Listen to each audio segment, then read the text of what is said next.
Hi viewers, welcome to our channel. ప్రస్తుతం మనతో పాటు senior journalist Dama Bala sir వారితో మాట్లాడదాం. నమస్కారం నమస్తే. Sir. Karnataka deputy CM DK Shivakumar గారితో షర్మిల గారు అండ్ జగన్ గారు ఇద్దరు కూడా భేటీ అయ్యారని చెప్పేసి వార్తలు వస్తున్నాయి సార్. మరి వీళ్ళిద్దరిని కలిపేయడానికే ప్రయత్నం జరుగుతుందని అంటున్నారు. మరి వార్తల్లో నిజమెంతుంది, మరి ఏం జరగచ్చు అంటారు సార్? వీళ్ళిద్దరిని కలిపింది ఎవరంటే టీడీపీ, అంటే తెలుగుదేశం మీడియా. సో నిజానికి వీళ్ళిద్దరు కలవలేదని అంటే కలిసారో లేదో ఎవరికి తెలియదు. కలవలేదని డీకే శివకుమార్ స్టేట్మెంట్ ఇచ్చాడు. ఆయన ఒక ఎక్స్లో ట్వీట్ చేశాడు. ఆయన చాలా పరుషంగా దాంట్లో కేడిగేడిగలు అని అన్నాడు కన్నడలో. కేడిగేడిగలు అంటే ఒక వెధవలు అన్నట్టుగా. ఎవరో కొంతమంది వెధవులు మేమిద్దరం కలిశారని ఫోటో కూడా పెట్టారని కింద దిశ అనే పత్రికలో వచ్చిన న్యూస్. ఇక మీదట వైఎస్ఆర్ కాంగ్రెస్ కాదు కాంగ్రెసే అని టైటిల్ పెట్టి కింద ఇద్దరు పుష్పగుచ్చాలు ఇచ్చుకుంటున్న ఫోటో ఆ దిశ పత్రికలో వేశారు. దాన్ని ఆయన షేర్ చేశారు కింద చేసి పైన కొంతమంది ఇలాగా కేడిగేడిగలు అంటే దాన్ని స్కౌండ్రల్స్ అని కూడా అనువదించారు. సో రఫ్గా మనం ఎవరో వెధవులు అన్నట్టుగా, పనికిమాలిన వెధవులు అన్నట్టుగా చెప్పుకోవచ్చు కన్నడలో కేడిగేడిగలు. సో అంటే క్లియర్గా ఏంటంటే ఈ మధ్య నేను చాలాసార్లు చెప్పాను, జగన్ని నేలమట్టం చేసే ఒక స్కీమ్ ఏదైతే ఉందో అందులో భాగంగా మల్టీ ఫోల్డ్లో తెలుగుదేశం అటాక్ చేస్తుంది వైసీపీని కానీ వైసీపీ నాయకులను కానీ. అందులో భాగంగా జగన్ ఇమేజ్ని దెబ్బతీయడం, జగన్ మీద రకరకాలుగా పుకార్లు క్రియేట్ చేయడం, జగన్ పని అయిపోయింది కలిపేస్తున్నారు అని చెప్పడం, ఇదంతా తెలుగుదేశం మీడియా కావచ్చు, వాళ్ళ సోషల్ మీడియా కావచ్చు, తెలుగుదేశం నాయకులు కావచ్చు, వీళ్ళందరూ చేస్తున్నారు. సో గతంలో జగన్ కూడా ఇదే చేశాడు. జగన్ కూడా తెలుగుదేశం వాళ్ళు బీజేపీలో కలిసిపోతారని విపరీతంగా అప్పుడు ప్రచారం జరిగింది. సో ఎవరు ఏ రాజకీయ పార్టీ అయినా, అధికారంలో ఉన్న పార్టీ ఓడిపోయిన పార్టీని దాన్ని ఇంకా దెబ్బతీసేయడానికి, ఓడిపోవడం అంటే బలహీనపడడం, సో దాన్ని ఇంకా దెబ్బతీయడానికి తమ దగ్గర అధికారం ఉంటుంది కాబట్టి అనేక పద్ధతుల్లో ట్రై చేస్తుంటారు. ఈ క్రమంలో కొత్తగా ఒక వార్త ఏంటంటే వైసీపీ కాంగ్రెస్లో కలిసిపోయింది. జగన్ వెళ్ళి డీకే శివకుమార్ని కలిశాడు. షర్మిల ఈ మీటింగ్ని అరేంజ్ చేసింది. ఎందుకంటే గతంలో కూడా షర్మిల డీకే శివకుమార్ ఇంటికి వెళ్ళడం ఇవన్నీ చూసాము.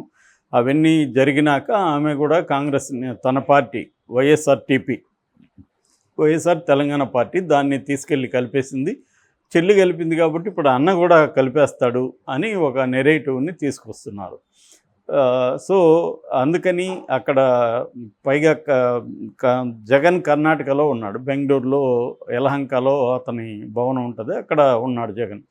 అందుకని అక్కడ ఉన్నాడు కాబట్టి అక్కడికి సో దీన్ని ఖండిస్తూ డీకే శివకుమార్ ప్రకటించాడు.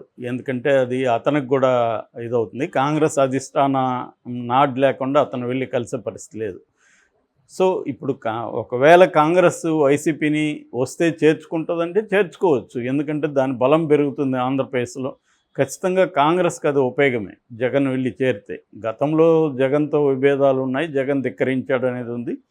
ఇవాళ జగన్ బలహీనంగా ఉన్నాడు కాబట్టి జగన్ వెళితే వాళ్ళకి హ్యాపీనే, ఎందుకంటే వాళ్ళు నెక్స్ట్ రాహుల్ గాంధీ ప్రధానమంత్రి కావాలనేది వాళ్ళ కోరిక. దగ్గరికి వచ్చి ఆగిపోయింది ఈసారి. అందుకని నెక్స్ట్ ఆంధ్రప్రదేశ్లో కనీసం కొన్ని సీట్లన్నా జగన్తో ఉంటే వచ్చాయి. ఎందుకంటే జగన్కి సొంతంగా 4 వచ్చాయి కాబట్టి ఇప్పుడు ఎంపీలు ఒక 10 దాకా నెక్స్ట్ ఆంధ్రప్రదేశ్లో తెచ్చుకోగలిగిన. ఇక్కడ కర్ణాటక ఉంటుంది, కేరళ ఉంటుంది, ఎట్లాగో తమిళనాడు కేరళలో వాళ్ళ మిత్రపక్షాలు ఉన్నాయి కాబట్టి సౌత్ ఇండియాలో గట్టిగా పాగా వేయచ్చు అనేది కాంగ్రెస్కి ఉంటుంది. కానీ జగన్కి అవసరం ఉందా అనేది ఇంపార్టెంట్. ఇక్కడ జగన్కి అవసరం అయితే లేదు, ఎందుకంటే 40% ఓట్ల షేర్ ఉన్న జగన్ 2% కూడా లేని కాంగ్రెస్లో కలవాల్సిన అవసరం జగన్కి లేదు. ఒకవేళ కాంగ్రెస్ సెంట్రల్ అధికారాన్ని ఏర్పరుస్తుంది అనుకున్నప్పుడు జగన్ కలిసే అవకాశం ఉంది. అది కూడా పొత్తు పెట్టుకుంటాడు తప్ప మెర్జీ చేయడం వల్ల అతనికి ఉపయోగం లేదు. అతని ఐడెంటిటీ అంతా వైఎస్ఆర్సీపీ ఐడెంటిటీ, కానీ కాంగ్రెస్లోకి వెళ్తే అతనికి గుంపులో ఒకడైపోతాడు కాబట్టి అతను మెర్జీ చేయాల్సిన అవసరం కూడా లేదు. సో సెంట్రల్లో ఒకవేళ కాంగ్రెస్ అధికారంలోకి వచ్చి రాష్ట్రానికి ఈ 5 ఏళ్లలో ప్రత్యేక హోదా రాకుండా కాంగ్రెస్ నాయకత్వంలో ఇండియా కూటమి ప్రత్యేక హోదా ఇస్తానంటే ఆ సాగుతో జగన్ పెట్టుకోవచ్చు. ఒకవేళ ఇప్పుడు ప్రత్యేక హోదా ఇచ్చినా రాష్ట్రానికి ప్రయోజనం ఉందని ఇప్పుడు ఎట్లాగైతే చంద్రబాబు మోడీతో కలిశాడో అట్లాగే రేపొద్దున ఇండియా కూటమితో జగన్ గెలవచ్చు. అంత తప్ప ఇప్పటికిప్పుడు తన పార్టీని తీసుకెళ్ళి మెర్జ్ చేసి సాధించేదేముంది? కాంగ్రెస్కి అక్కడ ఏముంది? ఆమెకి షర్మిల నాయకత్వంలో కాంగ్రెస్ 1% ఓట్ల షేర్ కూడా ఆమె పెంచుకోలేకపోయింది. కాబట్టి ఇప్పుడు పోయి జగన్ చేసేది ఏం లేదు. రెండవది, జగన్ కాంగ్రెస్లోకి వెళ్తే జగన్కి ఇప్పుడు చాలా తీవ్రమైన నష్టం జరుగుతుంది. ఆ నష్టం ఏంటంటే ఖచ్చితంగా బీజేపీ నట్లు బిగిస్తుంది. దాంతో జగన్ జైలుకి పోవాల్సి వస్తుంది. కాంగ్రెస్ ఏం కాపాడుతుంది మహా అంటే వాళ్ళు స్టేట్మెంట్లు ఇస్తారు ఇది అన్యాయం అని. ఇప్పుడు వాళ్ళ ముఖ్యమంత్రినే వాళ్ళు కాపాడారా? హేమంత్ సోరెన్ జార్ఖండ్ ముఖ్యమంత్రి జైల్లో ఉన్నాడు. వాళ్ళ ఇండియా కూటమిలో భాగంగా ఉన్న కేజ్రీవాల్ జైల్లో ఉన్నాడు. వాళ్ళు ఏం చేశారు? మహా అంటే మాట్లాడతారు, ఖండిస్తారు, అంతకంటే ఏం చేయలేరు కదా. దానికంటే కూడా జగన్ బ్యాచి. సో రెండోది, ఇప్పుడు రాజ్యసభలో జగన్కి 11 మంది ఉన్నారు, ఇటు లోక్సభలో 4 ఉన్నారు. కాబట్టి మోడీకి కూడా జగన్ అవసరం ఉంది. కాబట్టి జగన్కి మోడీతో ఉండడం అవసరం తప్ప కాంగ్రెస్లో విలీనం కావడం అవసరం లేదు. సో ఇది మరి ఇది తెలియదా తెలుగుదేశం మీడియాకి? ఇప్పుడు దిశ అనే పత్రిక కూడా తెలుగుదేశంని సపోర్ట్ చేసే మీడియానే పత్రిక, అది నో డౌట్. సో ఇది తెలియదంటే తెలిసినా వాళ్ళ కొంతకాలం నుంచి ప్రజలు నమ్మినా నమ్మకపోయినా మనం చేసే పని చేస్తూ ఉన్నామని చేస్తున్నారు. అది సక్సెస్ కూడా అయ్యారు. ఎందుకంటే గోబెల్స్ అని హిట్లర్ కాలంలో ప్రాపగండా ఇన్ఛార్జ్ ఉండేవాడు. ఆయన ఫిలాసఫీ ఏంటంటే ఒక అబద్ధాన్ని 100 సార్లు మనం ప్రచారం చేస్తే అది నిజమని నమ్ముతారు అనేది అతని ఫిలాసఫీ. దాన్ని ఇప్పుడు అన్ని పార్టీల మీడియా ఇదే ఫాలో అవుతుంది. సో మనం అబద్ధం చెప్పదలుచుకుంటే చెప్తా ఉంటే నమ్మేవాడు నమ్ముతాడు కదా. కాంగ్రెస్లో కలిసిపోతుందని ఇంత లాజికల్గా ఆలోచించే వాళ్ళు తక్కువ మంది ఉంటారు. అంటే పొలిటికల్ పరిస్థితి ఏంటి, నేషనల్ వైడ్ ఏంటి, రాష్ట్రంలో ఏంటి, జగన్ ముందున్న ఆప్షన్స్ ఏంటి, ఇవన్నీ లోతుగా అందరికీ తెలియవు కదా సామాన్య ప్రజలకి. కాబట్టి జనంలోకి వెళ్ళిపోతుంది మెల్లగా.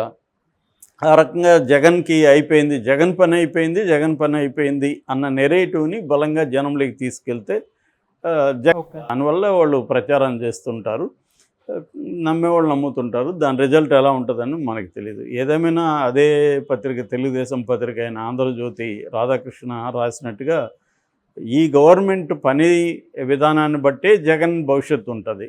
ప్రధానంగా ఈ గవర్నమెంట్ పని విధానం ఎలా ఉంటుంది, దానికి జగన్ రియాక్షన్ ఎలా ఉంటుంది అనేది ఇంపార్టెంట్. అంటే ఇప్పుడు వీళ్ళు చంద్రబాబు అనేక హామీలు ఇచ్చాడు. పెన్షన్ అయితే ఎన్టీఆర్ భరోసా పెన్షన్ అని పేరు పెట్టి దాన్ని అయితే బ్రహ్మాండంగా అమలు చేస్తున్నారు. ఖచ్చితంగా ఆ విషయంలో చంద్రబాబుని మెచ్చుకోవాలి. సో 7,000 ఇస్తున్నారు. అంటే 4,000 పెంచారు. ఈ 3 నెలలకు కూడా ఒక 1,000 చొప్పున కలిపి 7,000 ఇస్తున్నారు. చంద్రబాబు ఈరోజు పెనుమక అనే ఒక గ్రామంలో మొదలుపెట్టాడు. సో కానీ ఇది కన్సిస్టెంట్గా 65 లక్షల మందికి ఇస్తారా, ఇది మెల్లగా స్టార్ట్ చేసి మెల్లమెల్లగా డైల్యూట్ చేస్తారా అనేది చూడాలి. అట్లాగే మిగతా బస్సు ఉంది, ఇప్పటివరకు ఫ్రీ బస్సు గురించి మాట్లాడలేదు. అట్లాగే వాలంటీర్స్ విషయం ఆల్రెడీ ఎమ్మెల్యేలు కొంతమంది ఏమో వాలంటీర్లు అవసరం లేదనేది మొదలుపెట్టారు మెల్లగా. సో క్లియర్గా వాలంటీర్లను పక్కన పెట్టేది కనిపిస్తుంది. అలాగా ఆయన పథకాలు కొన్నిటిని డైల్యూట్ చేయడం, కొన్నిటిని పక్కన పెట్టేసేయడం, ఇలాంటి ఖచ్చితంగా చేయాల్సి వస్తుంది. ఎందుకంటే 1,20 కోట్లు ఆయన పర్ ఇయర్కి ఖర్చు పెట్టాల్సిన పరిస్థితి ఉంది. సో బడ్జెటే 3 లక్షలు. మిగతా ఉద్యోగుల శాలరీలు ఇవ్వాలి, రన్నింగ్కి ఇవ్వాలి, అమరావతికి కట్టాలి. సెంట్రల్ నుంచి ఎంత ఫండ్స్ వస్తాయనేది ఇప్పటివరకు ఏం క్లారిటీ లేదు. వాళ్ళు మిగతా రాష్ట్రాల కంటే ఎక్కువగా ఇచ్చే పరిస్థితి ఏం లేదు ఆంధ్రప్రదేశ్కి. ఏమన్నా ఇవ్వాలంటే ప్రత్యేక ప్యాకేజు, దాన్ని బట్టి జగన్ రియాక్షన్ బట్టి జగన్ ఎంత నిలబడతాడు ఈ ఫైటింగ్లో అనే దాన్ని బట్టి జగన్ భవిష్యత్తు ఆధారపడి ఉంది. Okay sir, thank you so much.